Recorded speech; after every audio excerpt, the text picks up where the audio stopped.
मैं बात कर रही हूँ सन ऑफ सरदार 2 के बारे में। ये कॉमेडी मूवी है जो सन ऑफ सरदार का सिक्वल 2 है। मूवी की कहानी शुरू होती है जस्सी अजय देवगन की, जो 13 साल तक वीजा का इंतजार करने के बाद आखिरकार अपनी पत्नी नीरू बाजवा के पास स्कॉटलैंड में जाता है। हालांकि जस्सी की खुशी ज्यादा देर तक नहीं रहती जब नीरू बाजवा उससे तलाक मांग लेती है और अपने बॉयफ्रेंड के साथ घर में बैठी होती है। तब वो नीरू बाजवा के घर से निकल जाता है। वो अपने पिंड से गया होता है तो उसकी मदर ने भी अचार रखा होता है। उसके फ्रेंड भी वहां पर रह रहा होता है तो फिर अपने दोस्त के पास जाता है अचार देने। तब वह उन्हें अपनी वाइफ की बात बताता है और वो कुछ जमीन वमीन का भी होता है और वो कोर्ट की भी धमकी दे रही होती है। तब उनका दोस्त उन्हें लॉयर मिलने के लिए सजेस्ट करता है। जस्सी जब लॉयर से मिलने जाता है, बाय मिस्टेक ये लॉयर की जगह राबिया मतलब मृणाल ठाकुर से अचानक मुलाकात होती है, जहां राबिया और जस्सी में थोड़ी अनबन होती है क्योंकि बाय मिस्टेक जस्सी राबिया को कुछ और समझ लेता है। जहां राबिया जस्सी के हाथ में फॉक मार देती है और ब्लड आ जाता है। मृणाल ठाकुर स्कॉटलैंड में एक डांस ग्रुप चलाती हैं जो अपने पति दानिश चक्की पांडे द्वारा ठगे गए पैसों के बाद जस्सी उसके साथ किराएदार बनकर रहता है। राबिया के साथ उसके दोस्त ट्रांसजेंडर महिला गुल और मेहविस और सौतेली बेटी सबा भी रहती है। मूवी में जस्सी राबिया का पति और एक कर्नल बनकर राबिया की सौतेली बेटी की शादी करवाने का नाटक करता है सबा का।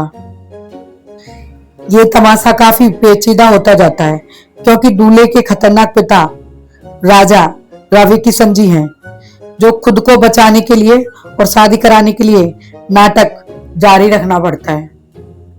मूवी में लड़के का पिता डांसर और पाकिस्तानी को नीची नजर से देखता है।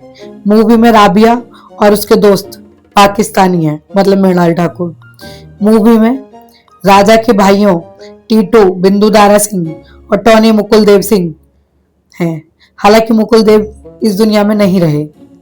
जिन्हें जस्सी पर शक हो जाता है तो शक को दूर करने के लिए टैंक तक को मंगवा लेते हैं, क्योंकि इनके लिए जो बताया जाता है अपनी बेटी को शादी कराने के लिए वो कर्नल का बताता है कि मैं कर्नल हूँ और लोग इसका कर्नल का बता देते हैं। फिर वो इसके लिए गन चलाने के लिए देते हैं, पिस्टन तो इस पे चला ही नहीं जाती, तो फिर ये अपना एक झूठ ये बोल देता है कि मैं आर्मी में टैंक चलाता हूँ। तो फिर इसके लिए टैंक तक बुला लेते हैं चलवाने के लिए, सबको दूर करने के लिए। जस्सी कैसे लड़के की फैमिली से मिलता है, कैसे शादी होती है, कैसे मृणाल ठाकुर से मिलता है, कैसे उसकी शादी नीरू बाजवा से होती है, किसका चक्कर किसके साथ चलता है, उसके लिए आपको ये मूवी देखनी होगी। और नीरू बाजवा बाद में से अपने बॉयफ्रेंड को छोड़ के कैसे लौट के आती है, प्लस राजा की वाइफ का किसके साथ चक्कर चल रहा होता है, उस इन सब चीजों के लिए आपको ये मूवी देखनी। और मुझे लगता है कि ये मूवी देखनी चाहिए कि बहुत कॉमेडी मूवी है, मूवी अच्छी है। इतनी ज्यादा कॉमेडी नहीं है मूवी में, हल्की फुल्की है, फिर भी मूवी देखने में अलग ही इंटरेस्ट आता है। मुझे तो मूवी बहुत अच्छी लगी। अगर मूवी को पूरी डिटेलिंग में जाके देखना है तो आप मूवी देख सकते हैं। मुझे तो मूवी को देखने में काफी इंटरेस्ट आया और मुझे मूवी ठीक ही लगी। आप कहाँ से मेरा रिव्यू देख रहे हैं प्लीज कमेंट करके मेरे लिए बताइए। Please support my channel. Thank you everyone. Thank you.